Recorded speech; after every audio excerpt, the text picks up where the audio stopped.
this segment is what you call the kwekwe or the kakale, the night before the wedding, which is the wedding eve, where you'll have the drums lined up on both sides, your side and the groom side. So all the family would be gathered there, and I start by singing, hey, good night, we come tell you good night, everybody good night, we come tell you good night, them Congo people good night, we come tell you good night.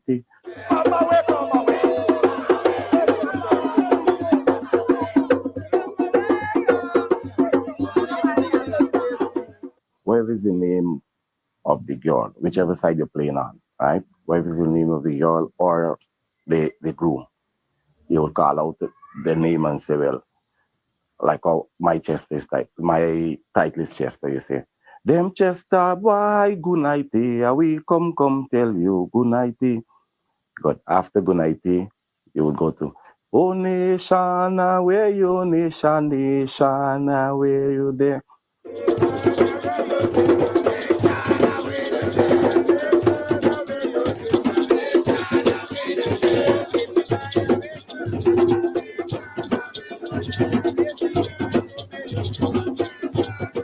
Now, when you start singing the nation, that is when all the family would come together in the circle, dancing around in the circle, and, join hands and the guy with. All of we are one generation, nation, where them there. Nation, where you nation, where them there. And you go to the next song. Are we some married? Are we some married? Are we some married too? Are we some married? Are we some married? Are we some married too? If by like a dog get married, are we some married too? If by like a dog get married, are we some married too? If he can married, me can married, are we some married too? If he can married, me can married, are we some married too? Then you go to the next one. Everything just come in a segment. Oh, tell my Ray, me go tell my Ray. Tell my Ray, me go tell my Ray, my Ray, my Ray, my Ray, Ghana we. Me go tell my Ray, my Ray, my Ray, my Ray, Ghana we. Me go tell my Ray. In other words, they're trying to say, well, you're married and you're going away from your parents' home. You understand? When you get songs, you can start bringing in like, oh, there's some colored girls in the ring.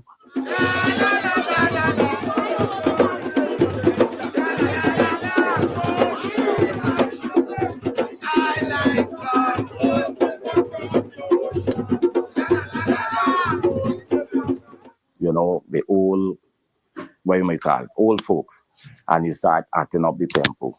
But then, well, it's coming down to 11:30 minutes to 12, where is the time you have to, the groom have to go and visit the bride's house, because that's where the last session or segment will be. So at 12 o'clock, the groom is supposed to be over at the bride's house. So by then, when you form your entourage and so on, let's say, well, you're like 100 yards away. You come out your vehicle and you line up in wherever, get your palm and so on, and you start singing.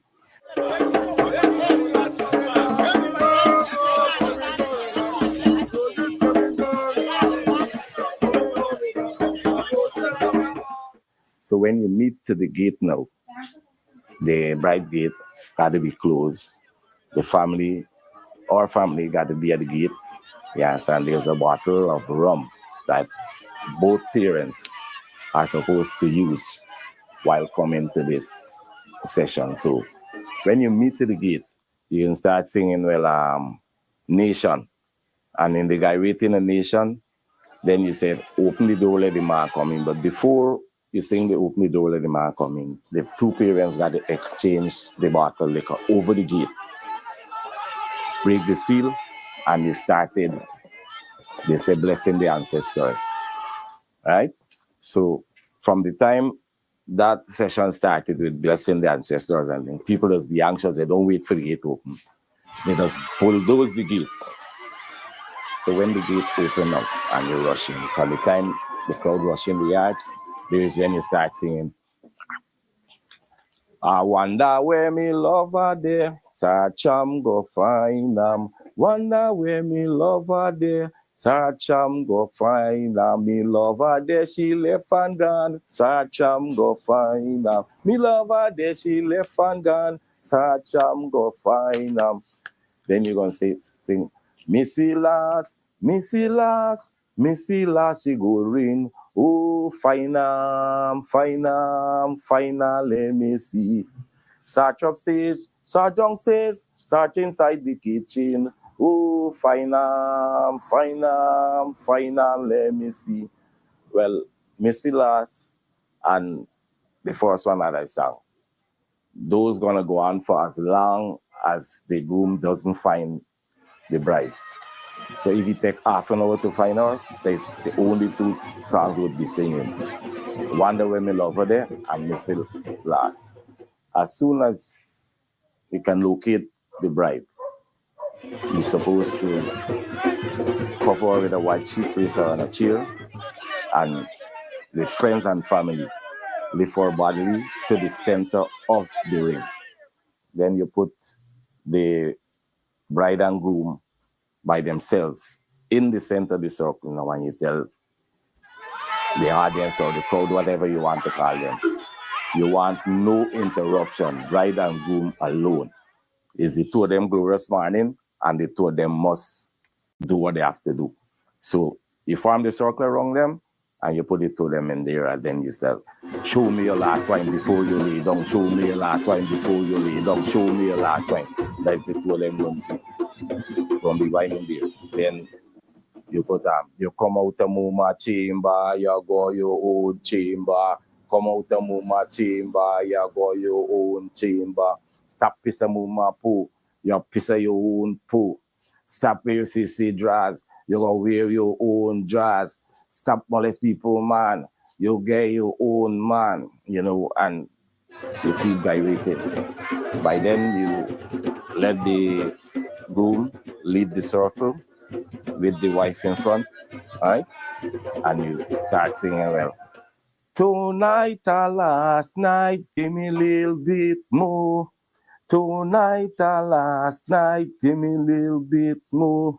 Kwekwe is originally a culture of African people, and it contains lots of drumming, different type of drumming, because actually to every folk song, there's a rhythm of drums, there's a tempo of drums, there's a dance to every tune, to every folk song that you're having. But nowadays you find people, instead of dancing the tradition dance, they dance the wind up thing in the ring, and you know, they just chase people out of the ring, and they don't want to partake in the activity. So you find now people rather stand up outside, fold their hand and just look at you singing. Some may clap and so on, but then it contains a lot of drumming, dancing, families coming together, you understand, and gyrated. Folklorally, you understand, because it's African dancing. You find some people would get a bottle, some with a pot and spoon, and still spice up the drums. Oh, no, you been lie down there. I beg your pardon, now me never know. Oh, never know, you been lie down there. Beg your pardon, now me never know. Beg your pardon, now me never know. Beg your pardon, now me never know. Yes, my name is Brian Chester, originally from Buxton, East Coast, Demerara, Guyana. Oh, yes. Good evening and welcome to Politics 101 on a Tuesday evening. Brian Chester, you all know a trainee, he's one of my trainee. The thing that's passed from generation to generation. When my generation took over Kwekwe in Buxton, in the 1970s. Then big man passed the thing on to we, little by as they say, you run with the thing. And we did it 1970s, part of the 1980s. And Brian used to be a little boy. He said them wine up. He used to want to come in the ring and wine up, and then I used to chase it. Come out to the ring, boy. And after time, he decided to study the thing. And, when we moved off the scene, he took over, and he's still the top Kwekwe man. He is the longest reigning Kwekwe man in Buxton. Your reign don't last for more than a decade, maybe a decade and a half. But he's been doing it since the late 1980s until now. He's a top Kwekwe person in Buxton. Yes, a little bit of Kwekwe education there. Kakale. Then by say Kokale. It's only Guyanese. Kakale is Kakale. You all know that Kwekwe thing, of course, it came from West Africa. They used to hold this calculating sometimes for a whole month before people get married and so on. And of course, in the early days in Guyana, they continue that pattern. Sometimes you would get the calculate going on for 2 weeks, 3 weeks before the wedding, and then eventually come down to the night before. But Guyana is the only place that thing survive in the diaspora, and the folklorists perhaps will have to study that, because it's the only Kwekwe didn't survive in any of the other Caribbean countries, in Black America, in Brazil, only in Guyana, only in Guyana, and that's quite interesting to find out what is it about Guyana that it was the only place that Kwekwe has survived to this day. In many respects, like the village movement, although after the end of slavery, people moved on to their own places, but the village movement, as we know it in Guyana, is unique to Guyana. Some of you young scholars out there, it's something to work with. Welcome to Politics 101 on a Tuesday evening. It's the new year, but it's galloping. It's half of January gone, just like that. But it's an exciting year ahead of us. Well, exciting for those of us who study politics, look at political motions and so on. But for some people, it may not be as exciting as that, because in countries like Guyana, elections come with a whole set of other things. And so this year promises to be quite a year in Guyana. Tonight, we have Dr. Henry Jeffrey here, and as usual, we're going to ask Dr. Jeffrey to deal with some related topics. And, we're going to be talking a little bit about what to expect this year. Budget is coming on Friday. I'm going to be read on Friday. Of course, we can anticipate what's going to be in the budget, but that doesn't mean that we can't talk about it. We want to start our conversation tonight with Jimmy Carter. Jimmy Carter, of course, passed away recently, and was buried last weekend in Georgia. And of course, Jimmy Carter came to Guyana in the early 90s as Guyana was making a transition from the PNC rule to PPP rule. And some people say it was a transition from dictatorship to democracy. Whatever you want to call it, Jimmy Carter came to Guyana in the early 90s and remained, for the most part, engaged in Guyana for the next 2 decades. And then he left.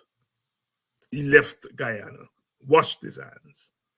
And as I said last week, he came ostensibly to end dictatorship.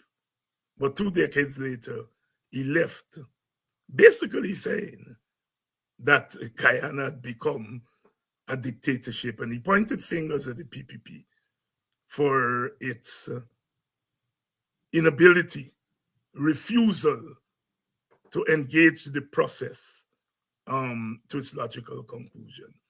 And while a set of people been writing, basically PPP sympathizers, but some well-meaning people about Carter's exploit, they talk about Carter in Guyana as if he came in 1992, bring back democracy to Guyana, according to them, and left. Never came back. He was engaged, and he left, basically pointing fingers at the PPP. And Dr. Jeffrey did a column on it. It's not surprising that he is singular in that regard. He was singular in terms of those who write in the public media, of looking at the totality of Carter's involvement in Guyana. And that is so important. We live in a world in which people rewrite history every day. And in Guyana, that's prevalent. In many regards, we have 2 histories. Often the history is told by the PPP and Indian Guyanese, and then the history by the PNC and African Guyanese, and then you may have an in-between history. So we want to start off tonight by talking about Jimmy Carter and Guyana. And Dr. Jeffrey, good evening. David, good evening to you and your audience. Happy New Year. Same to you, same to you.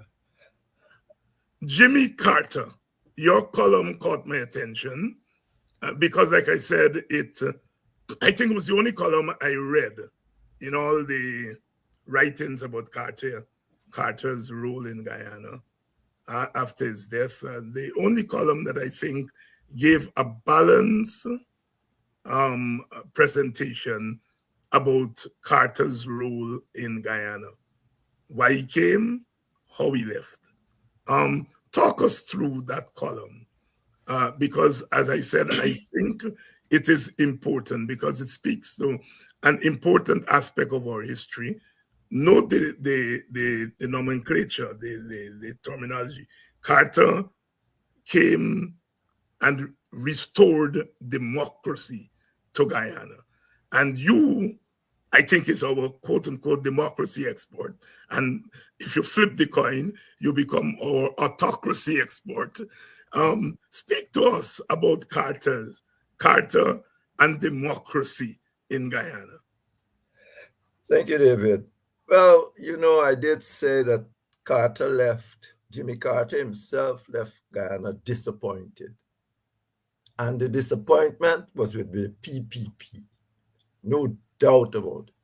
He left not 2 decades, I think, but in 2004. And he was disappointed in the PPP because, as they claim, and it is true, the driving force of the Carter Center has been human rights and democracy and all that. It is participation as president, as a matter of fact, and with Brzezinski, that has been also important in the unraveling of Marxism and communism in Eastern Europe. So it was not something new he was coming to. He came to Guyana to introduce democracy that has been the hallmark of his center to this day, as a matter of fact. And so he did, after negotiating with President Hoyt and so on. Democracy was we had an election. Elections alone are not democracy, of course, we know that. I mean, elections is only an important aspect of a democracy, but you can have an electoral government that is as barbaric as anything else. So, you know, it depends. Furthermore, it depends very much on how you win an election. For instance, if the PPP win an election today, it would not make them a democratic government. They would have won elections, and they, for instance, today Guyana is thought of as an electoral autocracy, so you can win elections, but I mean, that don't make you democratic. And the things the PPP has done right now to win this election, if they win, they wouldn't be bringing liberal democracy to Guyana. It would stay in that category and maybe get worse. It would become it's an autocratic arrangement. You got all sort of things that they are undermining local government, going into the local areas. I said they're going directly to the people. If the Constitution wanted them to go directly to the people, they would have said so. They said the people have their local democracy. You must facilitate right now for you to destroy the Constitution. Say you're going directly to people. You're going to get man with a mission and all sort of nonsense. And asking public servants to volunteer. The very public servant that you can determine how their future, you ask them, please volunteer. Out of the blue, if you want these things, go organize them through in the proper parliamentary processes. But it's nonsense. All they want to do is to get into the communities and control everything. So even if the people win this election today, it won't be considered liberal. It would still be an electoral autocracy or an electoral democracy bearing upon autocracy. That is why it's now classified in the major world index as. So effectively, Carter came and democracy, elections were called. And for the Jagan years, you might well say, to some degree, democracy was there. You didn't have this same kind of autocratic behavior. Jagan was always trying. Remember, Jagan, when union strike, Jagan says, show them the books, give them the books, let they see what's there, and then they can, all of us, and the books was given to people against some in the PPP. So effectively, Jagan did that. But our country, David, is a bicommunal country. It has two large ethnic groups, and they are always going to be fighting for power and to control government. Anywhere that you have had this kind of bicommunal context where two large ethnic groups control about 80% of the population, you need another form of government. Majoritarian systems don't work. It doesn't work. Look, Suriname, right over there, it doesn't even have what it has. It has a real multiculturalism in the sense that no group has much more than 25% of the population, but they recognize that you'll cause problem if a man just win by 1 or 2% and think that he can do what the PPP is doing. So effectively, Carter didn't factor that into the thing. And by 1997, the thing broke. It started before, but the entire thing started breaking up. And so Carter returned to Guyana, now being properly briefed and read up. He got a whole center of clever people and so on. He returned to Guyana and he says, look, let's have a national development strategy. And this system needs to change.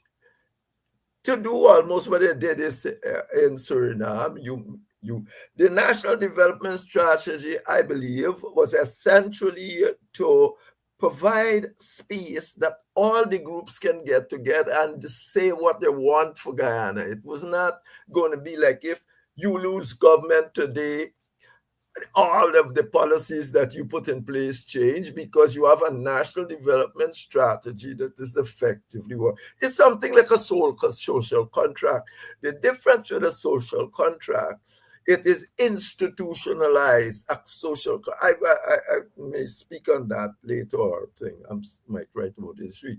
Social contract is institutionalized.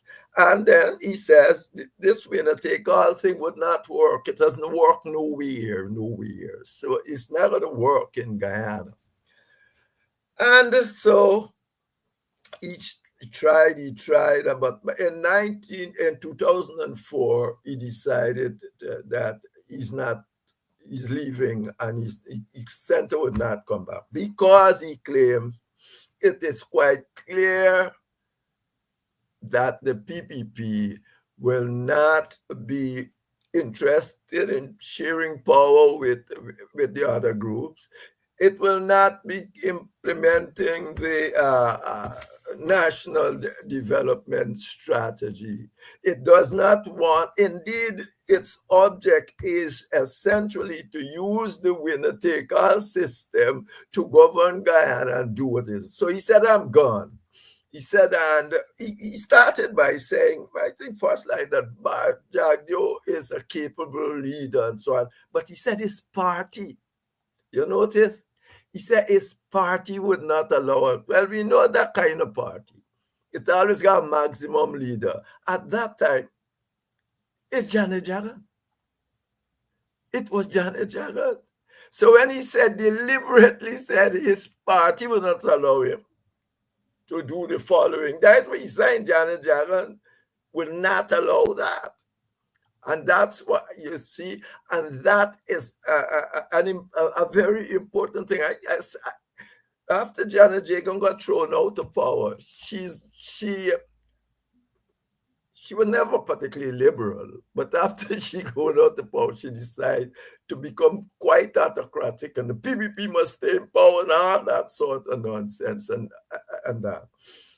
So essentially, that's what Carter was, I maybe told about himself, because he said, having spoken to Ibarra, I understand that his party would not allow him to think. Just like how he controlled the PPP now, hands down, she controlled it there, hands down. And it's the same process. You know, when they control it, they determine who to be president. Most of the PP people didn't want Jagdio. He ended up being president. In Jagdio's time, but presidency, people didn't want Donald. He ended up being president. Yeah. So it's not a democratic organization. They didn't want Orphan. He ended up being president. So it's not a democratic. PNC, as I said, is the most democratic organization in Guyana, and that's why they're facing what they're facing. So Carter left with his note. He says, indeed, he said, I'm disappointed because they will not do these kinds of things. Now, and he left, and I don't think he came back till 2015. When, and here's your people, you were there then, when your people put a whole lot of things in the manifesto, you were part of that. Oh, what you're not going to do, you're going to get rid of the plurality system. Great, because the plurality system is madness in a country like this. That you can get 20% of the vote in certain contexts and win the presidency. So, I mean, it's nonsense in this context. So they get rid of the plurality system. The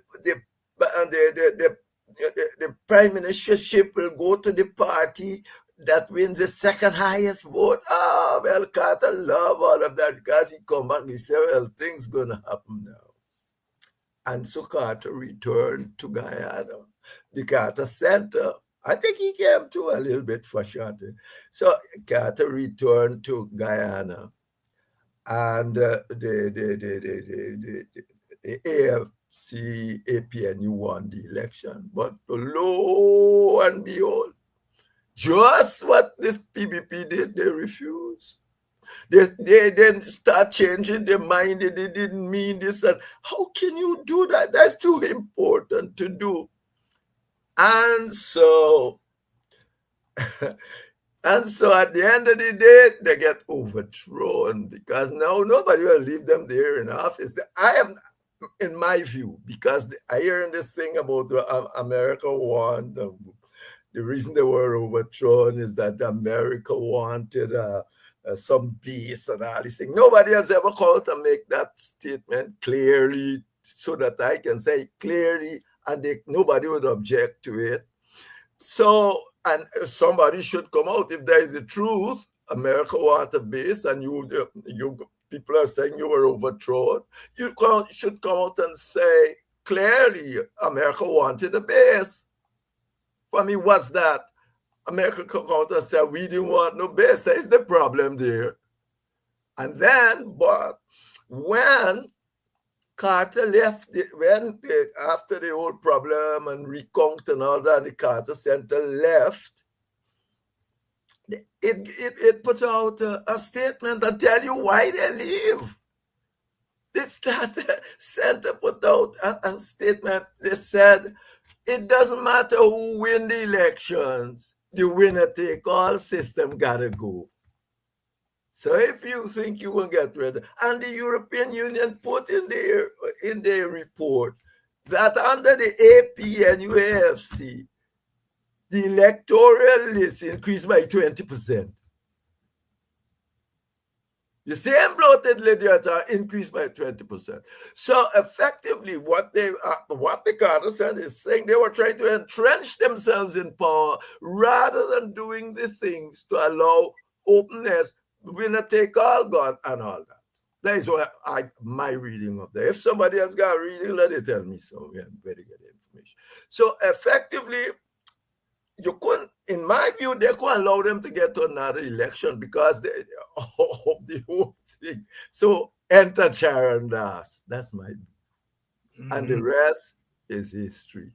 So effectively, that is what happened in Guyana. And the Carter Center, both episodes, both of the political parties do precisely almost the same thing.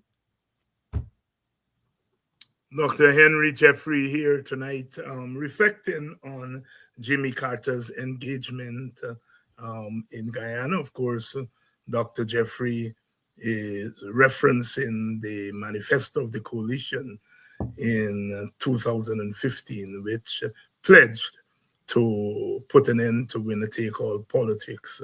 And as Jeffrey never misses an opportunity to remind us that we reneged on it. The complexities of coalition politics, because anybody who has been following Guyanese politics very closely would understand what I'm about to say. That element of the manifesto got in there through the WPA. It was WPA people who were in charge of writing the manifesto. Again, I'm not telling any secrets here. Anybody could figure it out to understand politics. And it is not that the PNC and other parties did not believe that there should be an end to winner-take-all politics. I mean, the PNC under Hoyt in 2002 said, you know, power sharing is an idea whose time has come. And Corbyn continued to believe and keep faith with that. People like Aubrey Norton and others were part of that wing of the PNC.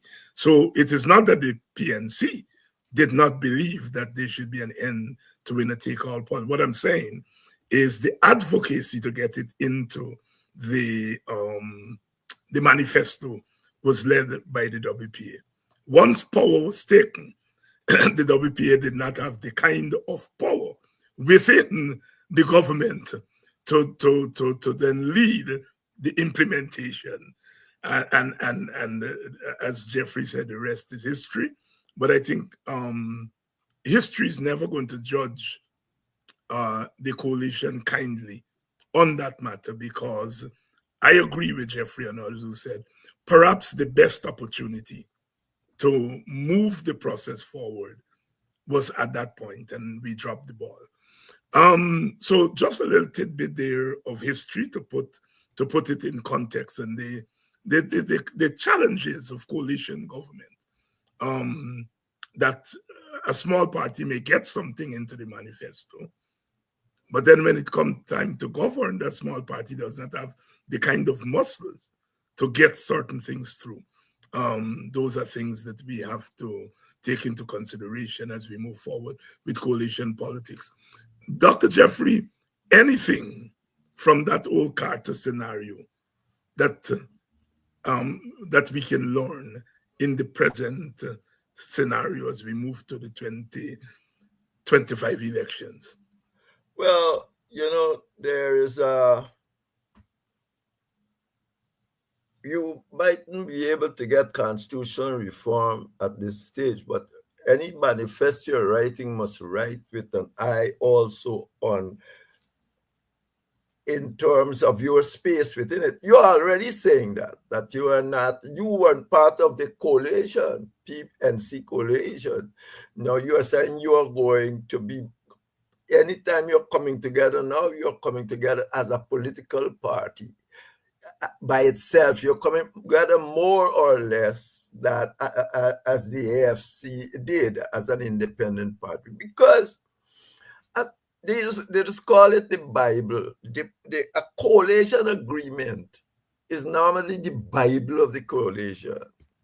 You got your agreement and give it to your members, and these members read this thing, so you can't go away and don't do the things you got there and start mama-guying with it. Indeed, in Germany, there is a rule that if you are not doing something in the manifesto, some members get together, they can call for an independent committee to look at the process of why you're not implementing what you're saying and all of that. And this independent committee must not be involved in nothing in the party. And if they come out essentially and say so, well, that the people are right, you got to start doing it. But there are lots of other things you can do. But you see, you have to stand strong and don't. I saw the contortions you were going through at that time. Remember, we were arguing in the press and so on, and you were coming to say they're going to do this and they're going to do that. I said, yeah. And Ogunzai, yes, you had that exchange with Ogunzai almost said, what do you want me to do? I said, walk away from it. But there comes a point when you got to do that. You can't just stay there at that setting. You can walk away. The WPA has a moral. People say the WPA is but the WPA got a sort of moral authority because it has been fair in all its game. Well, excepting for this last bit here, where we just admit.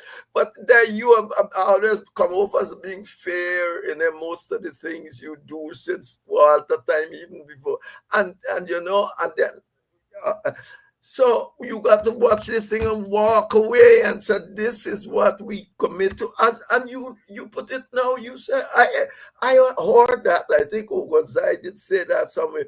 But you were saying this was my project. Essentially, we start putting there.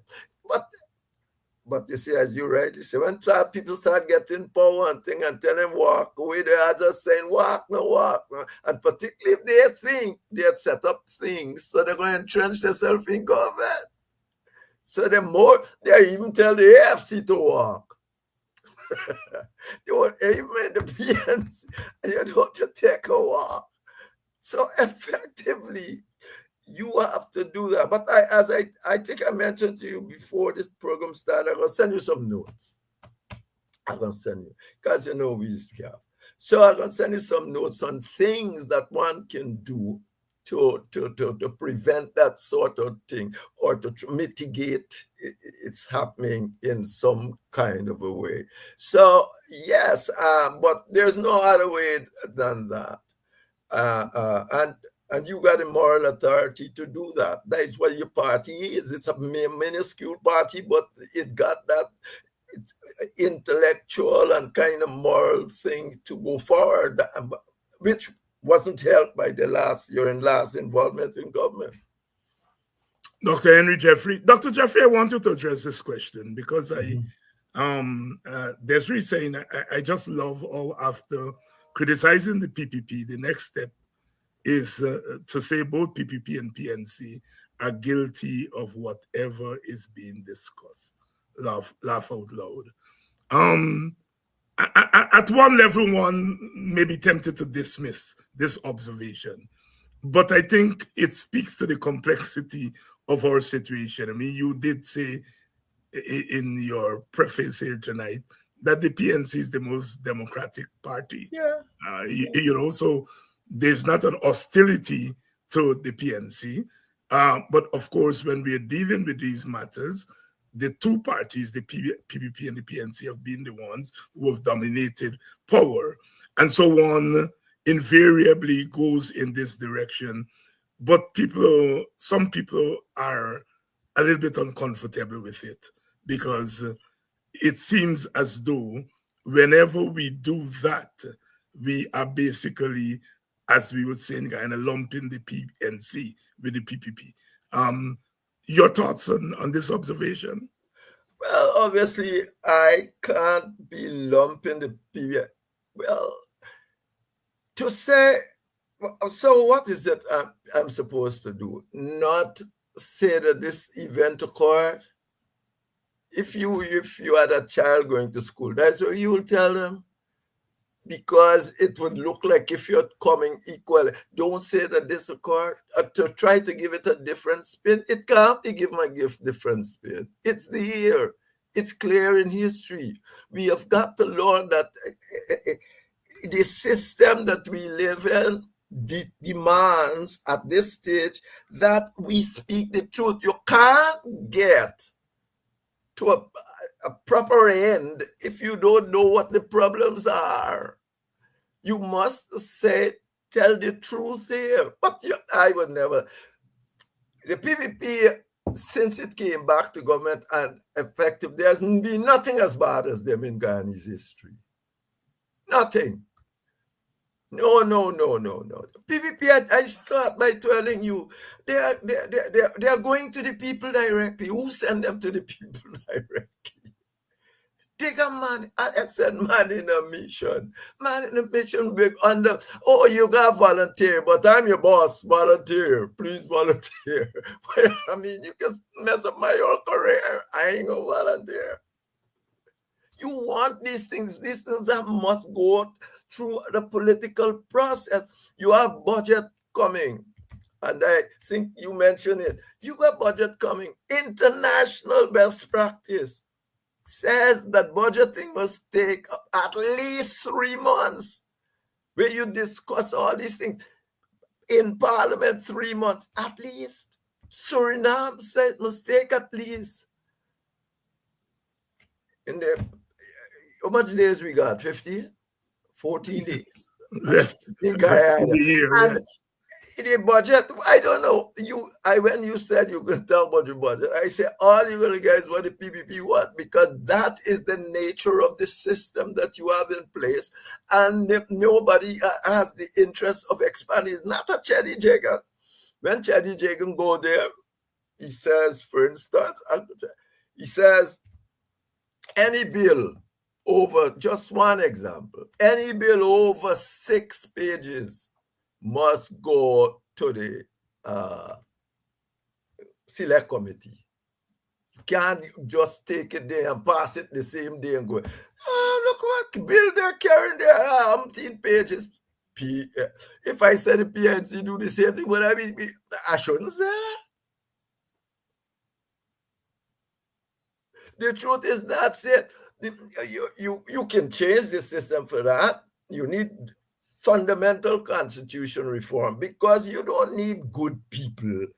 This is nonsense. Every people, you don't need you don't make laws of good people. Good people just follow moral conduct and all sort of thing. Indeed, the laws, for if you make them for good people, it would essentially be procedural. Tell them what or how the thing should be done.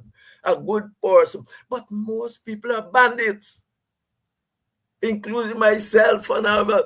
You make law for bad people. The Americans, writing their constitution, they said no president can change his own salary. He can change his salary for the next president, but he can't change his salary for this president. Either. We write in a constitution 100 years later and left it for the president to change his own salary. And so guess what happened? They changed the whole salary. Even Trinidad, you can't, Barbados, you can't do it. So effectively, you can't just sit down there and say, let us not pinpoint these things if we are going to try to solve them. You're not going to solve them by just turning your blind eye to the other side. It's not a big laugh at all. It's simply not a big laugh unless you want to laugh at disasters. Dr. Henry Jeffrey here, responding to Desiree's observation. I don't think it's an idle observation, but and so that is why I posed the question to Dr. Jeffrey on this matter of shared governance and reaching over to the other side. In 2002, after a long battle within the PNC, I gave in and said that the PNC is committed to power sharing. 2002, August, and he died in December. Corbyn continued, and Dr. Jeffrey, you had a big hand in trying to get the two sides to come together.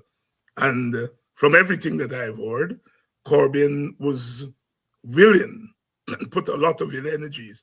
I have heard him said that he, in a sense, gambled his entire political career on that, you know? And I'm saying this for Desiree to say that even as we make the observation that the coalition government dropped the ball when they were in government, it must be said that we have to say that the PNC has been more consistent on this question of power sharing. Oh, yes. Than the PPP. Oh, no, the PPP has been dogmatically against it since the 1950s. You remember the British offer to Chedi Jagan? Guyana didn't tell you that? The British offer to Chedi Jagan, he said he can't do it, but we didn't know that Chedi Jagan already tied up with the Soviets. We didn't know.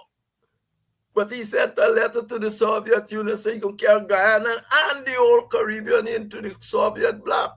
So when we are there saying, oh, the Americans bad to Chedi, and they had the information, but they couldn't tell you at that time because you might not know how they get it. But they had it. He sent a letter to the people and said, we are going to carry Guyana and the entire Caribbean in the communist bloc.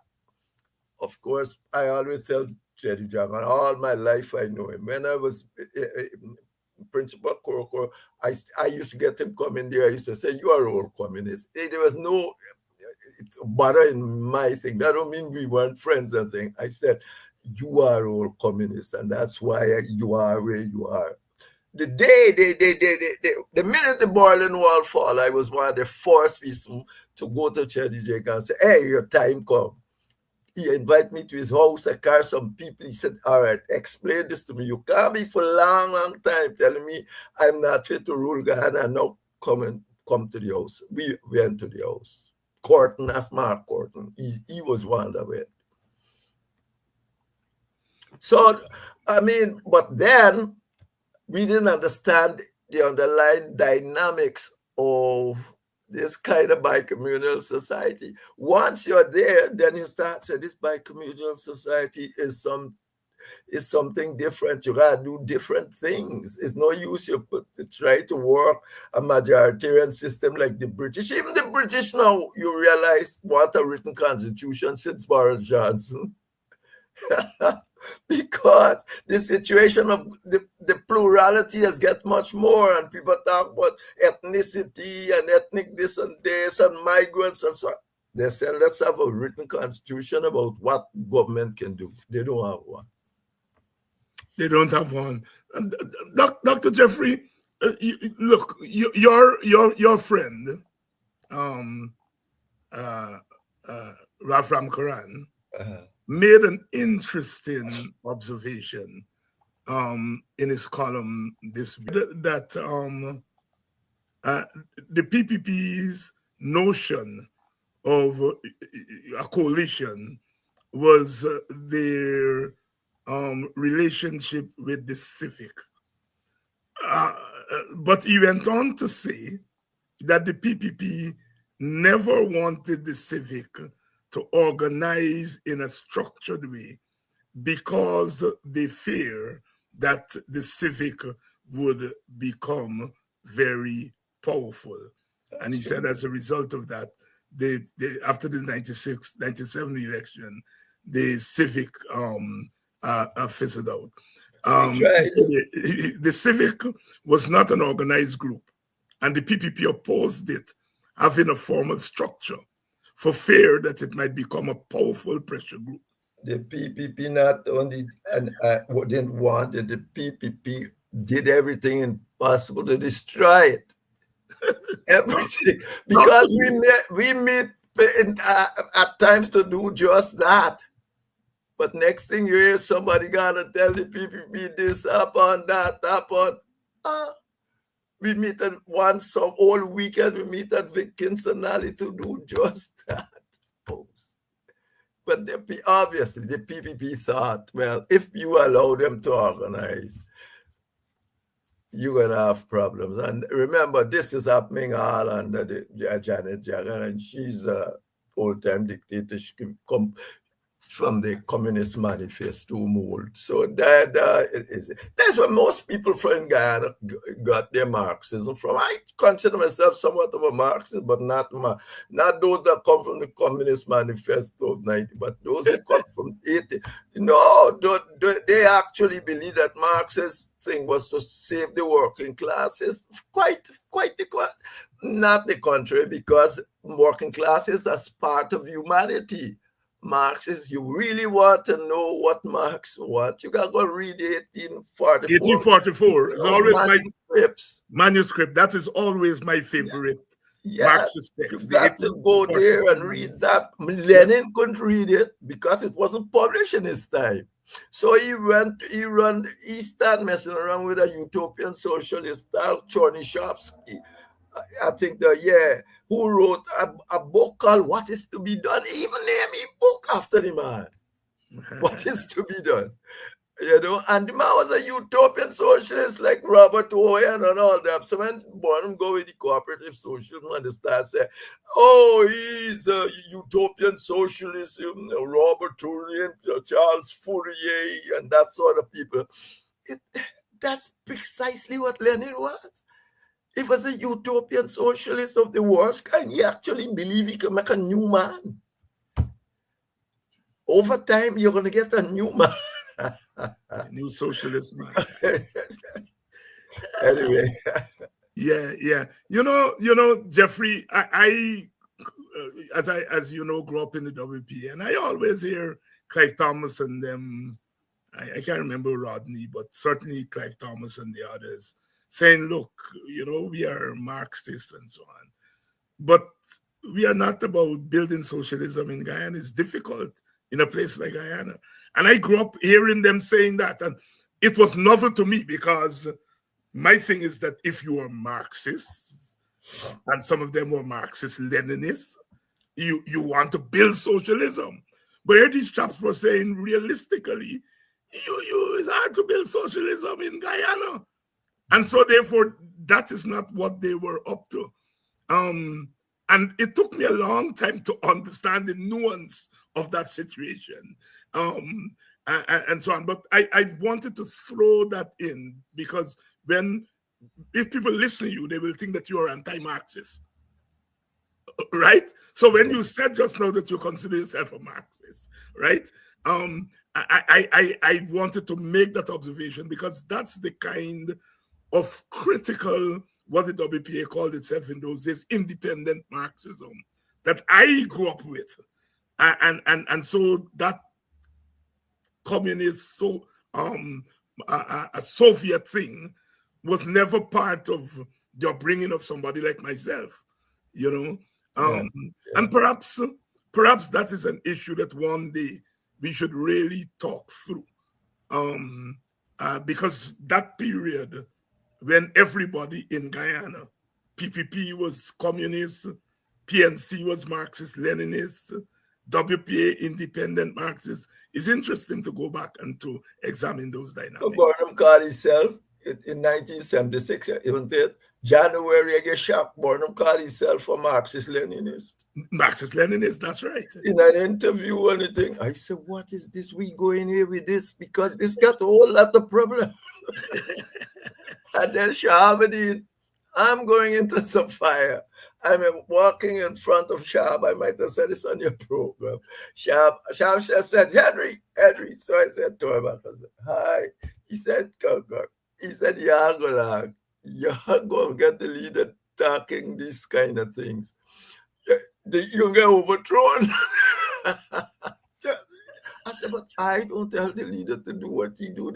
I was shocked myself when he come out with it. And he think, Burnham thought by saying the party would be guided by Marxism and Leninism. You know, it's almost the same thing like the border dispute. I don't think about whether they'll get disputed or you had your controversy. But it would be guided by Marxism and Leninism. Not that it's Marxist Lenin, if you read the thing carefully. It should be guided by Marx. Well, what I mean, really, you can get Socialist International. You want to destroy capitalism. There's all that's supposed to be. In the capitalist backyard, you were doing that kind of thing. Oh, yes. You know, Guyana had criticized the Soviet bloc for the invasion of Hungary. And I think the BBC or somebody asked him, well, how can you be a socialist and you're against what the Soviet Union did? And he said, I'm a homegrown socialist. You know, so there's a difference between socialism and the whole of Western Europe considers socialism. Yes. All the Denmarks and all of they got is a kind of, it's not Marxism, Leninism, and democratic centralism. Marxism is rooted in democratic centralism, which means that the leader control everything for the most part. It's more centralist than democratic. Exactly.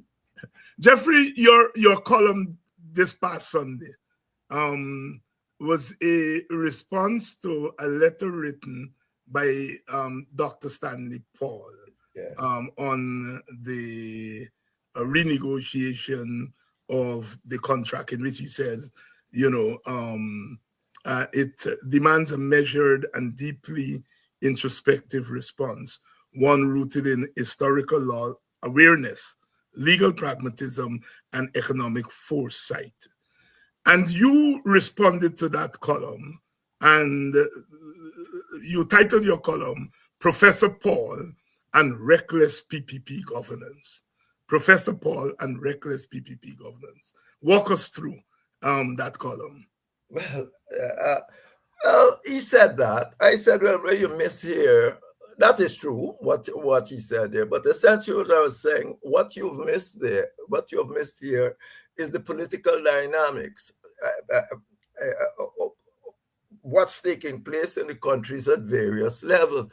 For one thing, something I didn't say, I'm going to say it first now because I thought I'd said that enough.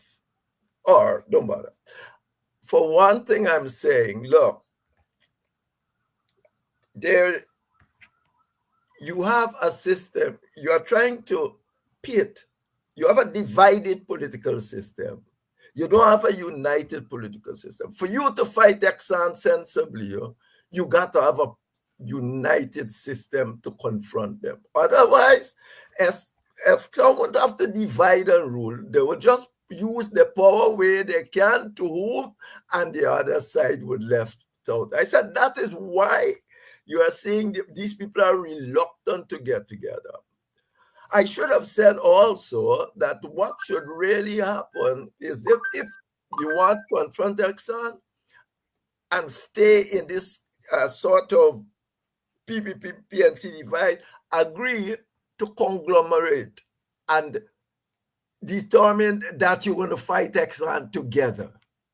And you can't do it independently, and they're not going to do it independently. So effectively, that is what I am saying. I was saying, you have to take the part. The first thing you got to deal with in Ghana is governance. You got to have a united government to confront Exxon. If you don't get it, no individual party running that, going again by themselves and saying they're going to go with Exxon or against Exxon. But more than that, our divide is so much based on race. I didn't say that again, but because I've said that 15 times before, that I bet you that once the PNC, if the PPP loses, it's the PNC there, they will, I want to say one, you can get one vote, PPP person voting because PPP don't want to negotiate. You will not happen.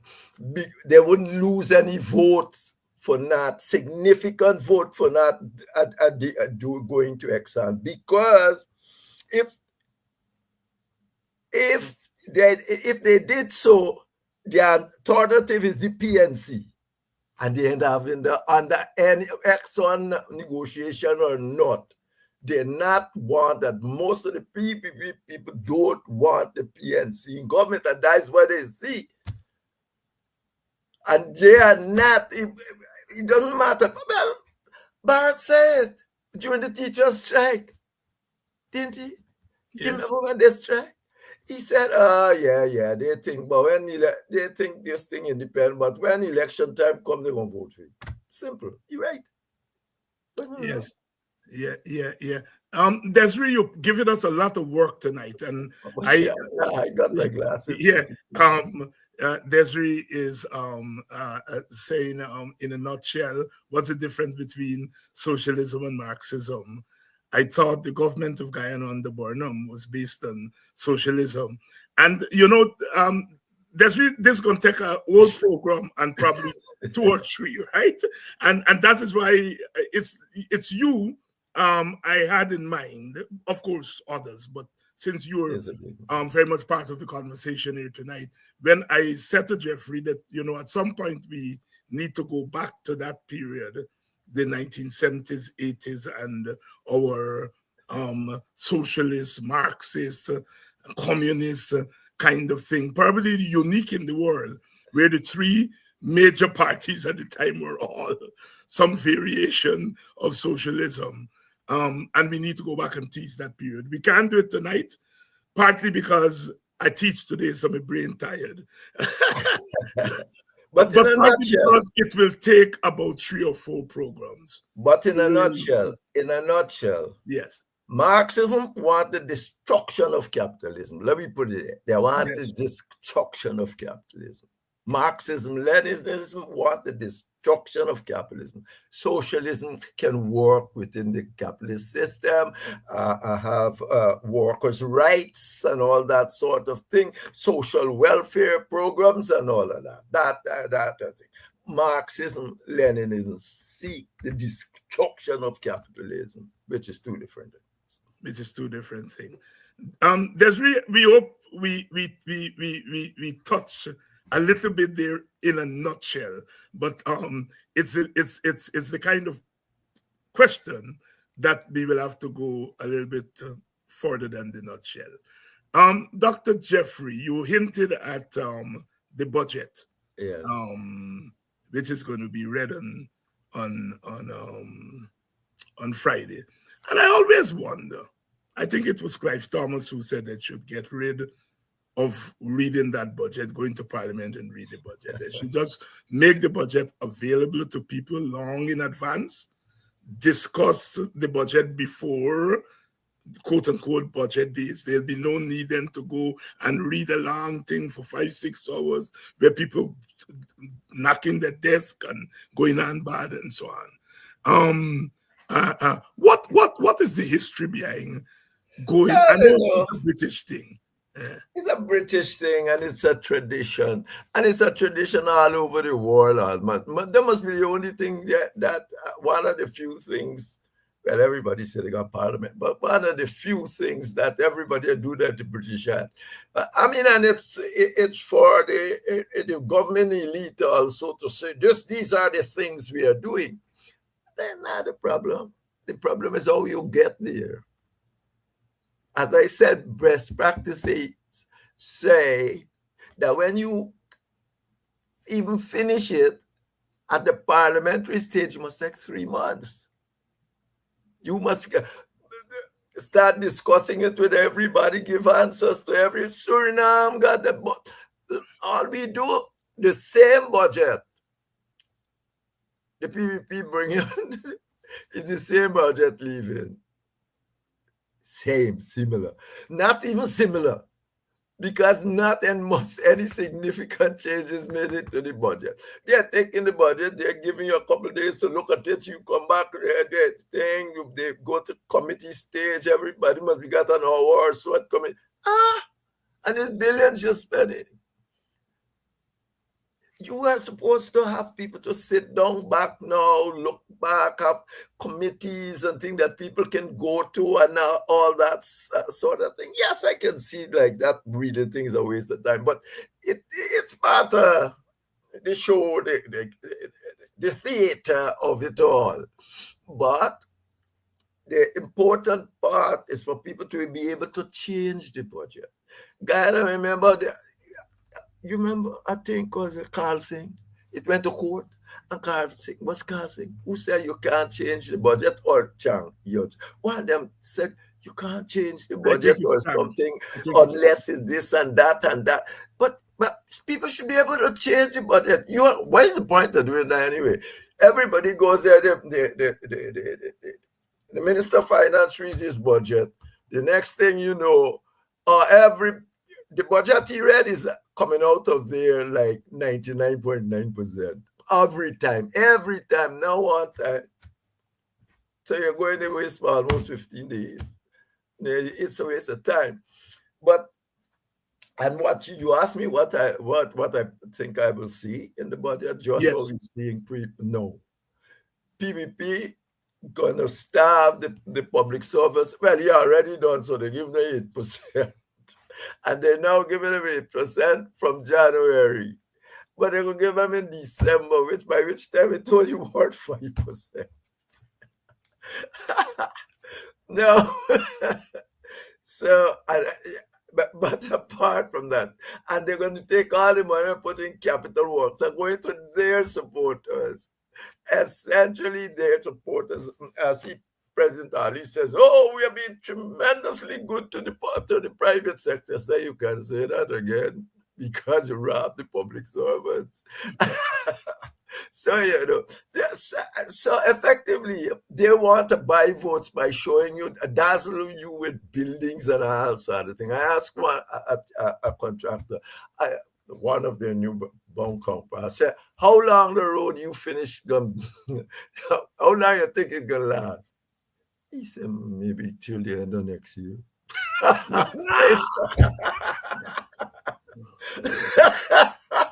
This is what we have it. It's waste of money. And when concrete roads start breaking up, and you know the game is up. So effectively, you have money now. What you should be doing is sitting down, or what Guyana should be doing is sitting down. Building roads that will last a generation. It's a generational thing. Not only building roads, but building institutions that will last generation. Building institutions that when oil finish, we can still get jobs and do things and do all sort of things. You want to build roads to just can last, and they must be a long time. If the cars running too far, might break in 3 months. They're breaking away already in some of these things, but they think they can dazzle people with stupidity. You you just take people money, go and build plenty and you build an area and say, look what the wonderful work. When you got money, you can do anything. Anything. They got money, they're doing anything. They're doing anything. I mean, that is it. If you don't have to be no genius to go and do anything you want to do when you get money. And particularly if it's not your money. You ain't got nothing to lose, as a matter of fact. Only the elections, and they say when people see you put up a lot of buildings, they're going to think, and doing a lot of roads, and you're giving them pence, the same pence you, not even sufficient, the same pence you took away from them, their mothers and fathers working in public service, you come and give them some of that, and they say, oh, Lord, we got money, and this and that. That's what the people is doing. Good evening to you. You haven't seen nothing else than that. Good evening to you, Francine Cruz. Good evening to you, Commissioner Cole. I haven't seen you for a little while, Commissioner. It's good to see you back and participating as usual. Dr. Jeffrey, if we can pivot a little, Maduro over there has announced that there'll be elections in Essequibo. And the Guyana government says it's a violation of the Argyle Agreement. And others are saying that too. I don't want to say what I want to say because I can't say it on air. But we talked about the Argyle Agreement here when they came out with it. Are you surprised that Venezuela continues to undermine the Argyle Agreement? If Maduro had won this election straight, maybe that wouldn't happen. But once he's under pressure, this would continue. I mean, Argyle was just somebody, I don't know, it was nonsense. But the point is, he will have to continue with this. It's tentative in power. He always got to do things to throw people off and so on. You know, so he will do that. He got $25 million on his head. Maybe he'll come over to Essequibo and make a statement that the election he called it. No, the truth is that this is... What do you expect from Maduro? You see, there's autocrats for you. He's not interested in nothing. He got $25 million now in his head. America used the old tactics. Now they can't use governmental power. They used to send the CIA to do that job. Now they're going to get bounty hunters. Bounty hunters. You understand how many old soldiers was he sitting down? They're planning how they're going to get a $25 million. You understand? Retirees from all them crazy countries. So you got a problem. But the Americans, again, they use their bounty hunter thing. And, yeah. I don't know how much you've been following the cash grant and registration thing coming down to the end, but it was quite amusing in Bartica when they started to call out some names. They were calling some dead people who get registered for this $100,000. What's happening there, Jeffrey? Obviously, it was one of them things they're forced to do. They were forced to do it because people started realizing that ordinary people were under pressure. They never were going to do it. But I see you take up the thing of the universal basic income. which is as simple and more. I see Nigel said today, give workers more this, but you're already giving people that work. You're only dealing with those that work. You might be able to make the rich richer because they already got. But what happened to the people that don't work? Yeah. And that is why universal basic income covers everybody here. They said no. What should be in your mind? No Guyanese should go to bed in the night without some proper coverage and food, with food, shelter, and that sort of thing. And that is what you should work. No Guyanese. None. And that's the first thing you should be working at. So make sure everybody get a basic United Nations. You signed to it, for God's sake. You signed to it, say we're going to do it. Why this little chauvinism? And there will be more cash grants. So PPP believe people foolish. So people will start jumping up and say, look, government. And they put it on the radio. And the government is good to be giving us this. Government good to be giving you what? The government good for give you nothing. The government does not work this out properly so that every guy is, particularly those most needy, are look after. Giving, as I said, Nigel, that's a good idea, but it ain't hit the root of the problem. The root of the problem, you got plenty poor people down there, ain't in no employment, and they got a right, just like everybody else, to a decent existence, if you can afford it. Now we can afford it now. Dr. Henry Jeffrey there plugging the universal basic income, and it's a very important observation that he's making, that when we talk about wages, we're talking about workers, and that is standard, and we must continue to fight for better wages.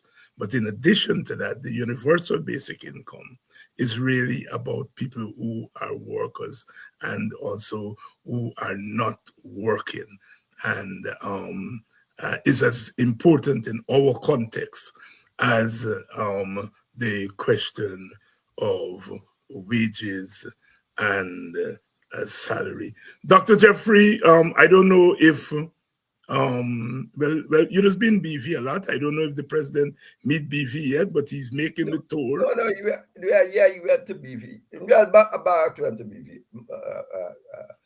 Yes, a couple of weeks ago. And I noticed Orphan making the swing through Melanie and Buxton, and he promising things.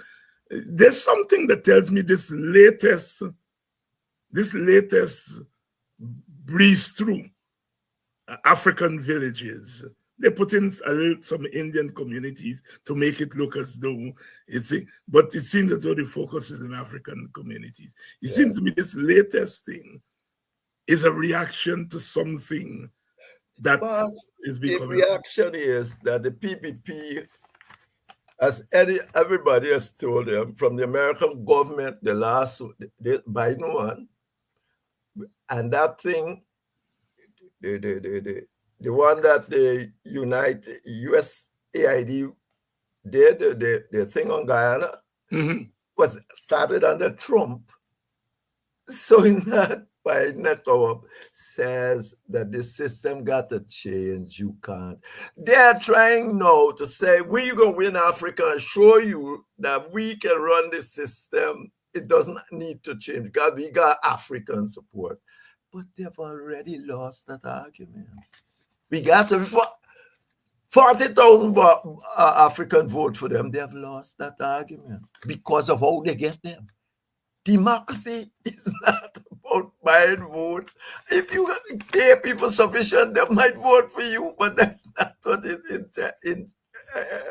The point of democracy is that people must be independently making their own minds. So they believe now, somebody must see that, if we go and be sure that we get, say, a couple thousand African votes, we can say we don't need no inclusive government. That is it. And the election is coming. And so they're going to run through all them African vision, give them a whole road to build or some grass to cut, and then say, they're going to vote for us. And they're telling people, but look, I grew up in people buying votes, So don't think the PPP is saying anything new. Since the 50s, they're buying votes and things. My mother get, I think I told you that on this program. My mother got a sewing machine from one of them whites or something. He was running for parliament, and he come and give her. But my mother never went to vote for him. My mother used to say, take it, I take it. Yes, but who voted for them? I voted for PPP. And that was the days when the PPP was together. I voted for PPP, take the thing. But this lot now come in and tell people, oh, we will know how you vote. Well, I wonder how they're going to know that. Even if they do it, that's their business. We can know how you vote. We are giving you things to vote for us. And if you don't vote for us, we know you're going to vote.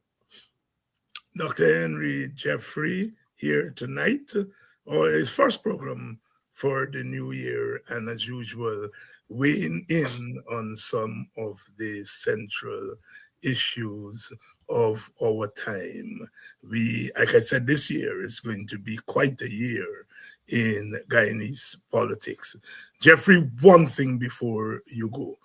Finally, Calvin Brutus came out and said he's taking the PPP to court. In fact, he has taken them to court for discrimination, racial discrimination. And he revealed that the leaders went to the police force and said they want the police force to look like Guyana. Talk to me. But the PPP always been saying that. That's not news.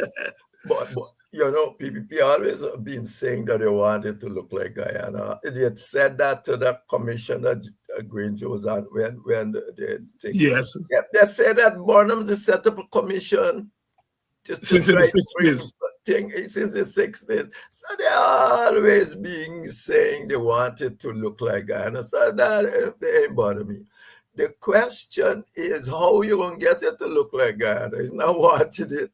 Everybody tried. They tried to make Indians and things come in into the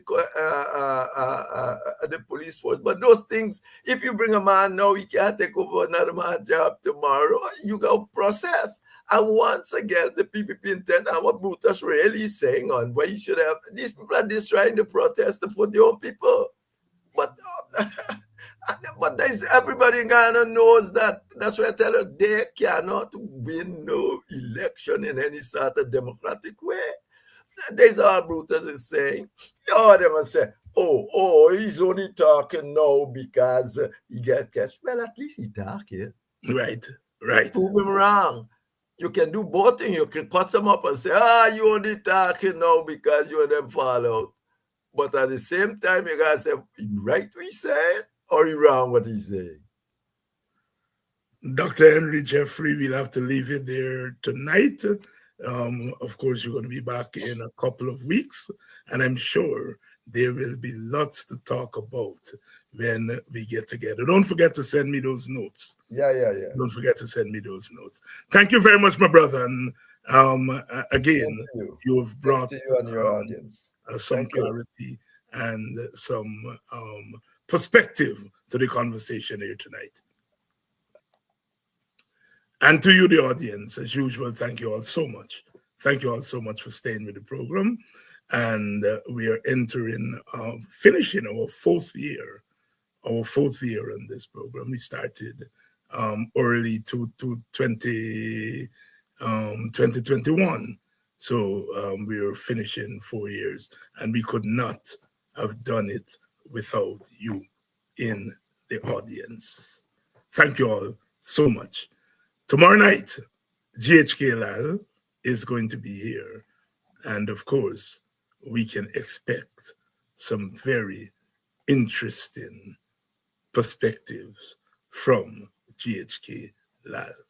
Until then, I will see you all.